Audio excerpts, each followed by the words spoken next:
I started with voice because it's it's the easiest thing to do as far as financially, and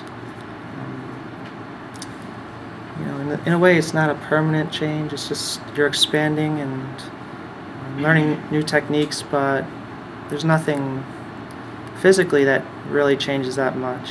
It's just you're gaining new abilities, but whereas the hair removal is you're permanently losing hair. You know, if you take hormones, you have some permanent changes. So it's a good place to start, I think. And the way I look at gender, it's a very social thing, whereas sex, I look at that as a very physical thing, the makeup of your body. But gender is, a lot about the way we communicate with the world. So that's why I think voice is a key part of that. And there is really no shortcut to it. You can't really get good results through surgery, and hormones do not decrease the size of your vocal cords. So it just takes a lot of practice, and nobody is two people. You're just yourself. So it's just a matter of being able to express yourself. So there's times when I feel like really restricted, like I can't express myself, and then I'm trying to move towards a point where I can just express myself all the time. So it is more comfortable for the people who've known me for a while to use what they're comfortable with. So it's always a little difficult to make those changes with people who already have known you for a while. So I think anyone who really cares about me as a person and wants me to be happy will eventually, especially after it's over, I don't think it'll be as big an issue. But in terms of coming out, it's always going to be an issue. Like, even after I'm gone full time, there's coming out to people that you used to be male. Like, there's never a time where there's always that information, whether you're like me before full time, telling people that this is what you're going to do, or after you've gone to full time, you have to worry about people finding out. When do you tell them that, especially relationship wise? When do you tell somebody? I had those same dreams of just having a completely female body. And I think that was part of the struggle, was that's not really possible to be like a genetic female. So that's kind of something you have to deal with, that fact that you're never going to be there. It's always going to be, do you want to do what it takes to get close to that? But I think socially it was a lot more important for me to transition than the physical aspects of it. But as far as when I could pin it down, it really wasn't something I could pin down for sure until I felt like I dealt with every other issue that was in my life. Like my spiritual side, like I did a lot of exploring and finding out who I was, until I was pretty sure that, like this was something I wanted to do. So in a way, I'm grateful that I went through that journey of self-discovery to really improve myself as much as I could. And I was at the most stable and best place I could be in my life at the point I decided to transition. Whereas if I tried to do this when I was 18 years old, or if I even knew enough about it to do that, because I felt a little bit sheltered as a kid. Eventually there came a point where I just felt like I don't want to wait anymore. I think it's the right time, and just move forward. I'm not really interested in a relationship. I think it's, at this point in my transition, it would be very difficult to be in a relationship. So I could see it years from now maybe, but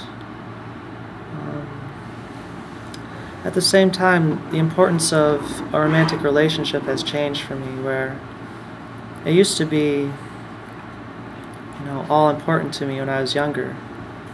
It was something that could make me happy. And now I'm finding more happiness in my own life, so it's not as necessary for me anymore. If you get in a good relationship with somebody and you want to date them and that stuff happens, it's great, but it's definitely not the center of my life anymore. It's just, if it happens, it happens. If not, then I'll be fine anyway. So I haven't had any negative experiences yet. I don't know. It's like, to some extent, I still feel like people see me as, just a guy who's cross-dressing. So, I think once I get further down the road and I've taken hormones and changed my name, and I think where you can get into trouble is where people feel like the ambiguity, like they can't pin you down, whether it's from your voice is different or things like that. So I mean, I pretty much just roll with the way people react to me. So if people are treating me as male, I don't try to fight against that or argue with them. But at the same time, I haven't had any real discrimination because of if I wore dresses or things like that. So society wants there to be that binary of you're this way or that way. Maybe I'm just a unique individual, but I know people who don't consider themselves at either end or don't want to be. For me, I feel very free just to be myself. For me, it's like I feel sorry for people who have to live in that role. So if none of you consider yourselves transgendered, you have a lot of pressure to fit in those roles too. It's like for a male who wants to do certain things, there's not going to be a lot of acceptance, and the same thing for a female who likes to do certain things that are not considered female. So one of my biggest loves is games and video games.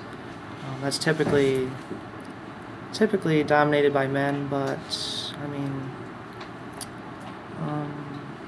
at the same time, when I look at myself and my qualities, they're definitely more on the feminine side. But it's not like I'm definitely not in the really girly area. So and I almost never fall in the very manly area. I will say that emotional health has been a very interesting thing, because